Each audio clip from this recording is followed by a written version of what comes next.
Yi Sun-shin was a famous general and admiral during the Korean Joseon Dynasty.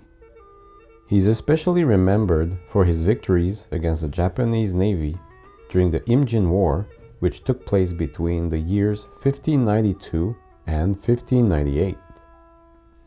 Yi Sun-shin fought in at least 23 recorded naval engagements against Japanese forces. He was beset by political intrigues and rivalry throughout his life, but that didn't stop him from becoming the most celebrated person in Korean history. Yi Sun-shin was born in Hansong, present-day Seoul, and spent much of his teens in the city of Asan. His family was part of the Doksu Yi clan, a Yangban family. The Yangban were the upper-class elite in Joseon. Like all Yangban family, it was expected from male members to enter government service, but the Third Literary Purges of 1519 disillusioned many, including Yi Sun-shin's father, Yi Jong. In his early adulthood, Yi became friends with Liu Song-ryong, a scholar and commander of the military during the Imjin War. He held the position of Doche Chalsa. It is said that during his teenage years, Yi constructed his own bow and arrows. After passing his military examination, Yi was posted to the north in the Hamgyong province and defended settlements against Jurchens, as well as planned attacks on them. Even when wounded, he did his best to cover his injuries so as not to demoralize his troops. He was so successful that some superiors of his became jealous and accused him of deserting during a battle. Yi Il was the main conspirator. Yi Sun-shin was demoted, imprisoned, and tortured because of these false accusations. He was pardoned by King Sunjo in 1588. He later rejoined the military and received many military appointments fairly quickly due to his efforts in defending the north. He was assigned as commander of the Jeolla Province Left Naval District. He was posted in the city of Yosu in 1591. Japanese piracy was still strong, and he had to protect the nation from it. He began the buildup of a regional navy that led to the development of the turtle ship. At the time, the royal court was worried about a potential war with Japan after its unification under Toyotomi Hideyoshi. Hideyoshi sent a letter to King Sunjo in 1592. He asked Joseon to help him clear the way for his invasion of China, and by doing this, saving the soul of Joseon. Joseon was a vassal of Ming, and also Ming's army was powerful, so there's no way Sunjo would accept such an offer. But, if anything, Sunjo took it as an insult. Joseon would forever be loyal to its older brother. How could an insignificant island kingdom, populated with dwarves, an insult at the time for Japanese, dare to invade Ming? Thus, Hideyoshi ordered the invasion of Korea to use it as base to conquer Ming China. Having unified Japan and seeing a large amount of samurai without any battles to fight, Hideyoshi was worried that they'd turn on him. So, invading China and Korea was a good way to keep up his samurai busy, as well as feeding his ambitions. There were two invasions. The first started in 1592, where the Japanese sent 158,800 soldiers. The second started in 1597, where the Japanese sent roughly the same amount of troops at 141,900. On the Korean side, there were a total of 192,000 Joseon soldiers and insurgent fighters. Ming eventually sent around 166,700 troops to Joseon. In this video, I will focus primarily on Yi Sun-shin's experience during the Imjin War.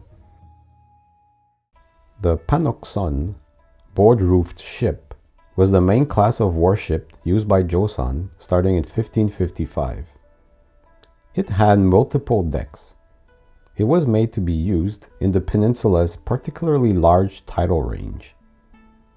The ship could sit comfortably on the tideland when the tide was out. It was also built to make sharp changes of directions at short notice. The sails could be used in all winds, adverse or favorable. Because of its multiple levels stacked up on top of each other, it had a height advantage and was difficult to board.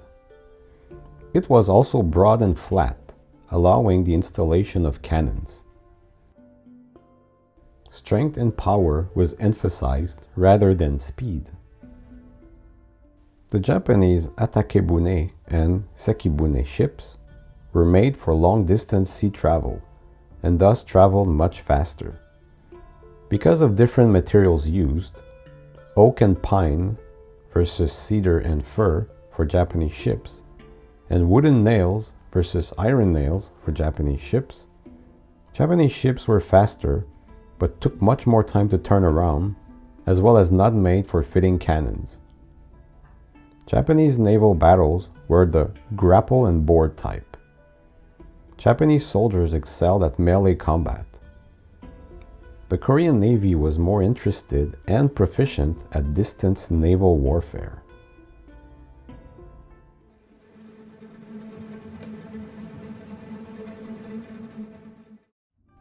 The Japanese Navy attacked Pusan, anchored and rapidly moved toward Hansong with an invasion force of 158,000 men. It took the Japanese army less than a month to seize the Joseon capital. He was stationed in Yosu, nearby Pusan. Having learned of this invasion, he wanted to attack as soon as possible, but since he was the Navy commander of Jeolla, which is not the same province as where Pusan is located, in Gyeongsang province, he had to wait for the order from his superiors. After much delay, and also having to wait on acquiring a chart of the rocky coastal waters near Pusan, he finally could attack the Japanese fleet in Okpo, which is closer to Pusan. They were mostly transport ships. When he arrived, he saw the Japanese soldiers pillaging the village. They were caught by surprise and did their best to board their ships. Unfortunately for them, Yi quickly attacked them.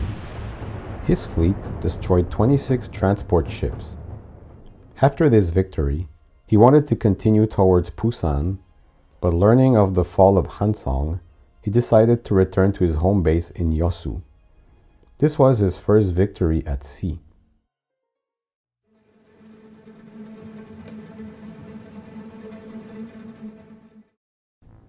The Battle of Sacheon was next. This one is notable for the first use of the turtle ship by Admiral Yi. 12 very large Japanese warships were anchored in Sacheon. Yi approached them and tricked them into following him in the open sea. That's where the superiority of his ships could be shown. The Japanese ships followed him, and he quickly turned around and fired upon them with cannonballs and fire arrows. The Japanese fought back with arquebuses, but that did little. Also, they were greatly surprised when they realized that they couldn't board the turtle ships at all. They panicked and were crushed. Yi was slightly injured by arquebus during this battle. He let a couple of small ships reach the shore, hoping to lure back those who fled. The Japanese army grew anxious. The turtle ship can be credited as one of the first armored ships in the world at the time. Yi Sun-shin resurrected the turtle ship in 1591. Why resurrect? Because he based his design on pre-existing designs that dated nearly 200 years before. His chief constructor was Na De-yong.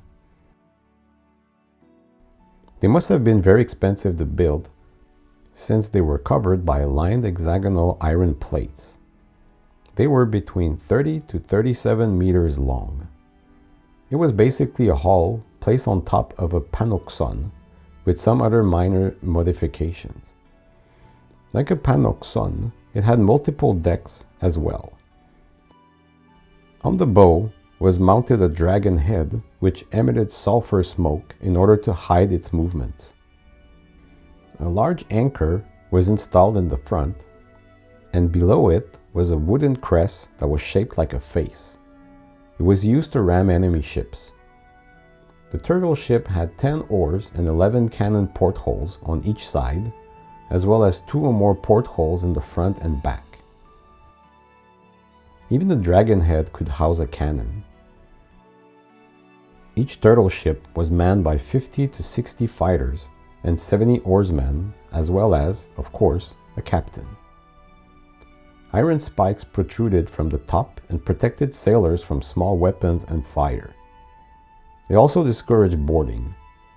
Since it could turn within its own radius, it could spin on the same spot and fire more often at enemy ships. There is some controversy about the turtle ship actually being ironclad or not, since iron would have been very expensive, and Yi Sun-shin was cut off from main supplies for the majority of the Japanese invasion. The turtle ship was used as a close assault vessel. Yi Sun-shin intended to use it to ram enemy ships and sink them. After ramming them, the ship would unleash a volley of cannonballs. The Japanese called the turtle ships the blind ships because of how they would blast and ram into enemy ships. Following his victory at Sacheon, Yi continued to look for Japanese ships in the area. In July of 1592, Yi fought and won in the Battle of Dangpo, destroying 21 ships, and in the Battle of Danghangpo, further destroying 26 ships.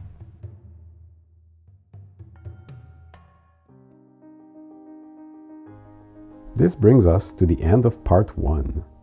Thanks for watching. Hit the like button, comment, and subscribe. Stay tuned for part 2.